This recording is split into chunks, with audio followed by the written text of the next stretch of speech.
Okay, now we're going to look at the Fibonacci number. Specifically, we're going to write a function to calculate the nth Fibonacci number. You can read about it over here. This I took, I think, from Wikipedia. We're going to do it a little bit differently than it says over there. Let's take a look at what's going on over here. So the Fibonacci sequence, we're going to define it like this. We're going to say the first Fibonacci number is 1. The second one is 1. And as you know, most of you know what this is. So the nth Fibonacci number after 2, for n greater than 2, the Fibonacci number of n is the sum of the previous two Fibonacci numbers. So Fibonacci of 3 is going to be the sum of 1 and 1. So Fibonacci of 3 is going to be 2. What about Fibonacci of 4? So that's going to be the sum of these things. So that's going to be 3. Fibonacci of 5 is going to be 5. Fibonacci of 6 is going to be 8, and so on and so forth, right? So we want to write a program that's going to actually calculate that. It turns out to be very, very simple. It's a very simple program, especially if you want to write it recursively. Now, just a challenge, well, we'll see. There's a problem when you write it recursively in terms of how much time it takes to run. In fact, it should be very, very simple to compute, right? Because if you just put all these numbers in an array and you build the array up, so from the bottom of the array, then as you progress higher up in the array, you just add the two previous values. So it's really simple if you want to do it iteratively. But if we want to write the thing recursively, how would you do that? So we want to write a function, Fibonacci of n. So that would probably look something like this, right? Let's call f for Fibonacci, and I'm going to pass in an integer n, and I'm going to return an integer, right? Fibonacci of n. And so what we did over here is we have to have a base case. We want to write it recursively. So the base case is going to be when n is equal to 1 or n is equal to 2, as we saw, we're going to return 1. And otherwise, we're going to return the sum of the previous two, right? So our base case is this one over here. And then greater than 1, if it's greater than 2, right? If n is greater than 2, then we're going to start adding the previous two, right? We saw that's the definition. So I'd suggest right now you just stop the video and then write it, and then we will do it together.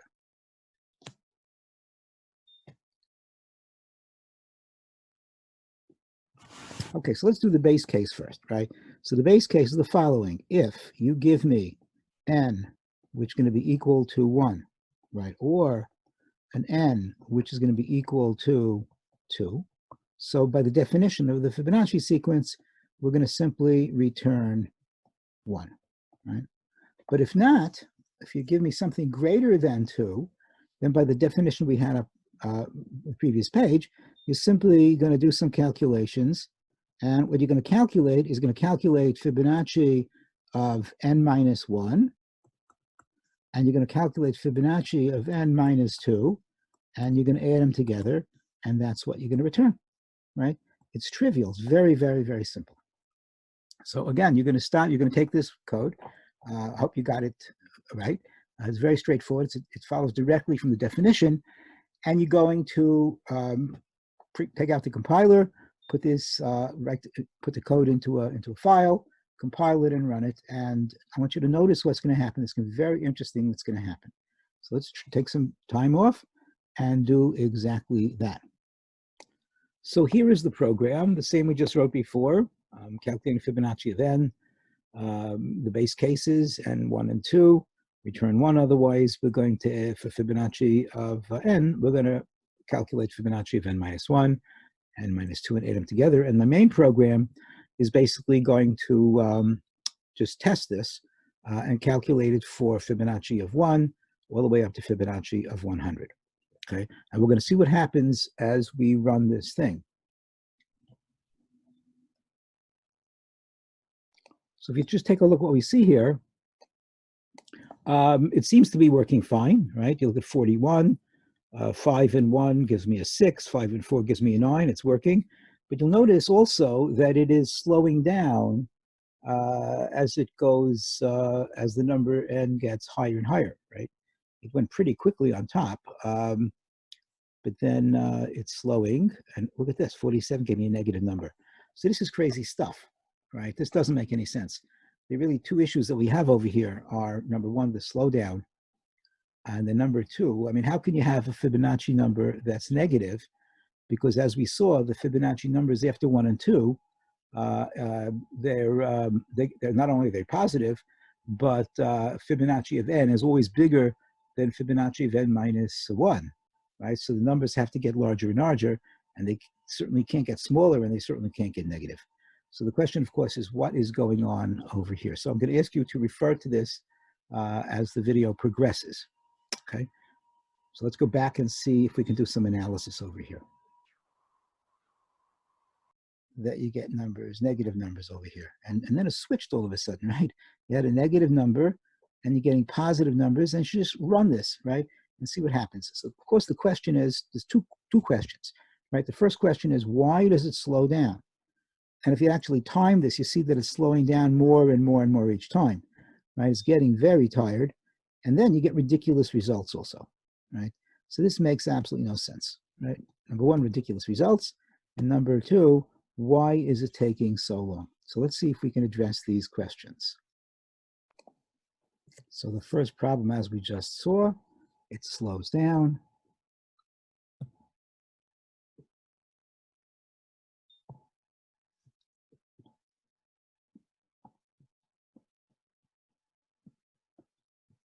Right? As n gets bigger and bigger and bigger. And then all of a sudden, we also get around the number 47, we get negative numbers, right? Numbers. And that is absolutely crazy. That can't be, right? So the question is, what's causing it? So first we'll look at the first thing, why does it slow down? And then we'll take a look at where the negative numbers come from. Let's take a look at the slowdown. So let's trace Fibonacci for the first, let's say we want to calculate Fibonacci of 5. What happens inside the machine when it tries to calculate Fibonacci of 5? So first of all, it's running that function, Fibonacci, and it's going to check, first of all, so this is going to be my n, right? So it says, is n equal to 1 or n equal to 2? 5 is neither 1 nor 2. So it's going to go, it's going to do the following. It's going to say, well, to calculate Fibonacci of 5, I've got to first calculate Fibonacci of 4. When I do that, I've got to then calculate Fibonacci of 3. And when it comes back, I'm going to add them together, right? So let's say it goes down in this direction. It's going to first do this one. So it says, okay, I want to calculate Fibonacci of 4, right? But 4 is neither 1 nor 2. So again, it's going to call Fibonacci, and it's going to call Fibonacci of 3, and it's going to call Fibonacci of 2.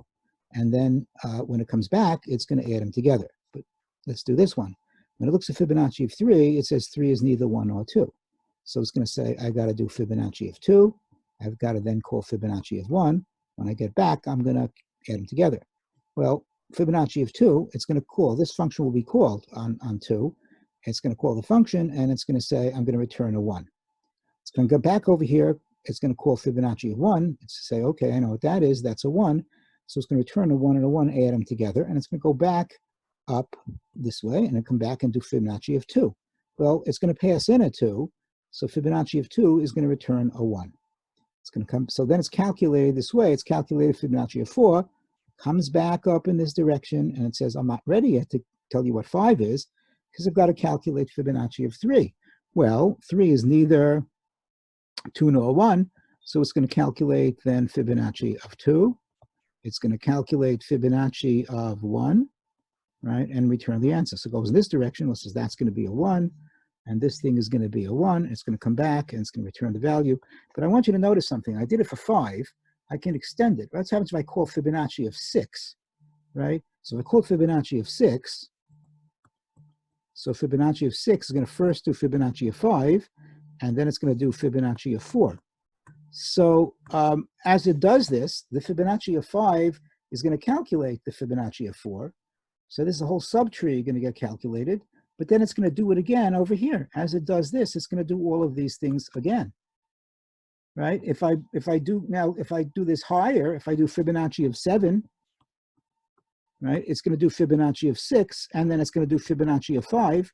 But it did Fibonacci of 5. That was this whole thing over here. So you see what's happening is it's going to redo again and again and again things that it did before. And the bigger the n, the more it's going to end up redoing. And in fact, when you see this branching, you begin to think that we have not a linear sequence over here, but something exponential is happening. And exponential grows very quickly, as we know from the unfortunate circumstances we find ourselves in now. We start with one case in February, and now everyone's under quarantine, right? It goes extremely, extremely fast.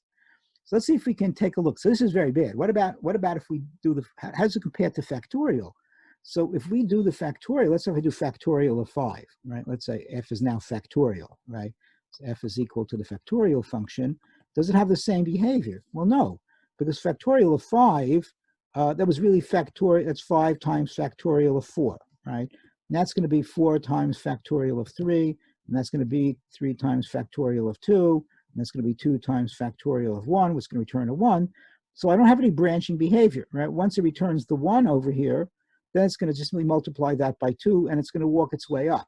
So it's only going to grow, it's only going to make n, the number of calls essentially is going to be n, with a number of calls over here is going to be 2, is going to be, we'll see, it's going to be 2 to something. We'll see what that's going to be. We'll do a back of the envelope calculation. But you see there's a very big difference between the behavior of factorial, that was super fast, and doing the Fibonacci. In fact, if we take a look at, we left the Fibonacci earlier. I got a very fast machine that I'm working on over here. Let's just check in on the. So we left it at 47, which was right over here. We did a whole discussion of what was going on, and it's still taking a very long time, because as we see, every time we make a call, it's essentially going to take almost twice as much time as it did before, right? So, but the way exponential functions work is to get from one step to the next, you multiply by some constant. So each time you're essentially multiplying by 2. And the question is, how many times are we multiplying by 2? To what power? How many times? Well, we'll take a look at that in a second. But you see, it's very, very slow, and we still have to account for the negative numbers. There's also, before we actually calculate, so the magnitude of f of n, there's an interesting relationship between f of n and the number of times that the function will be called. Let's just take a look at this. If I want to calculate, let's say f of plus the Fibonacci number. So if I want to calculate Fibonacci of 1, right? So the number of steps, the number of function calls is going to be 1, right? Because f of 1 is 1.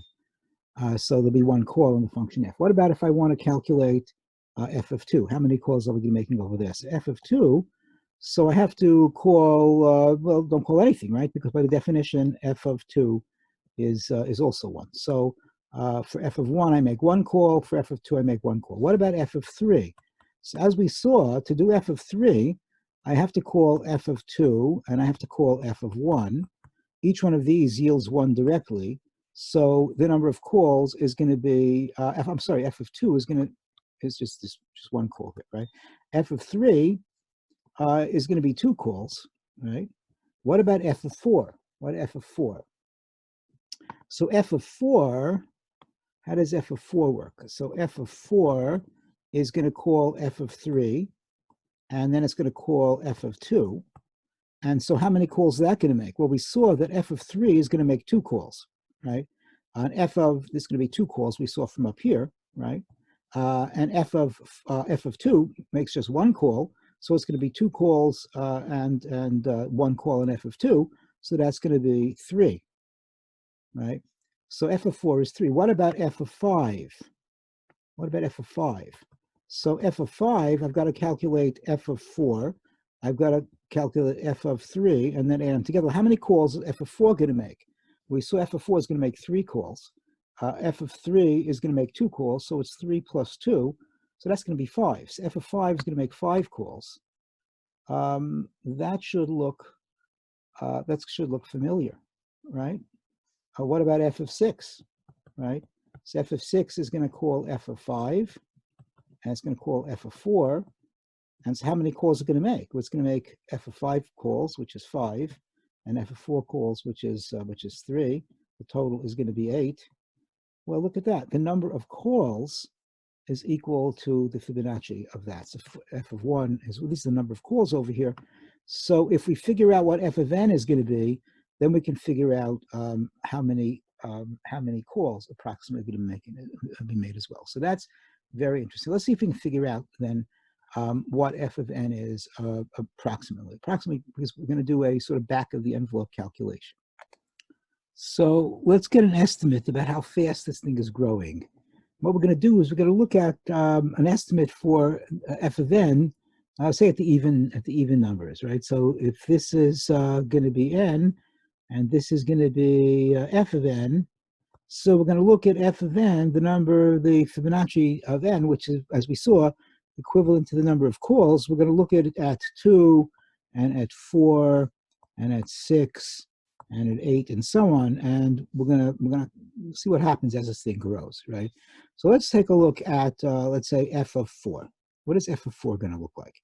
So f of 4 is equal to f of 3, right, plus f of 2. Now, just by the definition of Fibonacci numbers, it increases, except for the first two. F of n is always greater than f of n minus 1. So that means that f of 4 is greater than f of 4 greater than 2 times f of 2. What's f of 2? It's 1. So f of 4 is approximately equal to 2, because f of 2 is 1. So it's approximately equal to 2 to the 1, let's say. Okay. What about f of 6? Right. We're going to look at this we know is going to be basically 1, right? At 1, and f of 4 is 2 to the 1, right? So that's going to be over here. And what about f of 6? F of 6 is equal to f of 5 plus f of 4. Well, again, f of 5 is bigger than f of 4, so it's bigger than 2 times f of 4. So f of 4, though, as we saw, is 2 to the 1, so this is twice, it's going to be twice, so it's approximately twice as much, which is going to be 2 to the 2 squared, right? What about f of 8? What about f of 8? So by the same reasoning, right? So f of 8 is going to be f of 7 plus f of 6, going to be greater than 2 times f of 6. But we saw the estimate for f of 6 is 2 squared. So it's approximately 2 to the 3rd. Likewise, f of 10, right? F of 10 is going to be equal to f of 9 plus f of 8, greater than 2 times f of 8. Well, f of 8 we saw is 2 to the 3rd, so f of 10 is approximately going to be 2 to the 4. Maybe we can take a guess at this point, right? So these numbers are n, right? This is n is 4, n is 6, n is 8, and is 10. So we can take a guess, and then you can see why this would be the case. So it's going to be, the guess is going to be this. Take n divided by, subtract 2, and divide by 2. Let's see if that actually works. Let's see if the guess works, and then you can prove it by induction later on, if you're so inclined. But let's say 4. So how does that work out? So 4 minus 2, how much is 4 minus 2? 4 minus 2 is 2, and 2 over 2 is 1. So that works out for this case over here. What is, if f is 6, so 6 minus 2 is 4, right? And 4 over 2 is 2. So that works out also, right? What about 8? So 8 minus 2 is 6. 6 over 2 is 3. So that works out also. What about 10, right? So 10 minus 2 is 8. 8 divided by 2 is 4. So this seems to be a good guess. Now, so the generalization then is, as we see, whatever n is going to be, where n is these even numbers, it's n minus 2 over 2. But n over 2 minus 2 is the same as what? It's 2 to the n over 2, 2 to the n over 2, and 2 goes in here once, n over 2 minus 1. As n gets, let me just write that a little bit more clearly. So it's 2 to the n over 2 minus 1. As n grows, n over 2 swamps the 1. So the 1 is going to be negligible. So it's approximately 2 to the n over 2. So and since the n is over here, it's clearly exponential. So the function is going to grow like that very, very quickly. So that's why it slows down every time, right? Each time it's twice as slow, twice as slow, twice as slow. And it's and so this is not only the value of the function, but that's the number of calls. And this is just an estimate. And that's why we get that behavior. So if you answer the first question, which is why does it slow down? The second question is, where did the negative numbers come from? And for that, we have to look at how numbers are actually represented.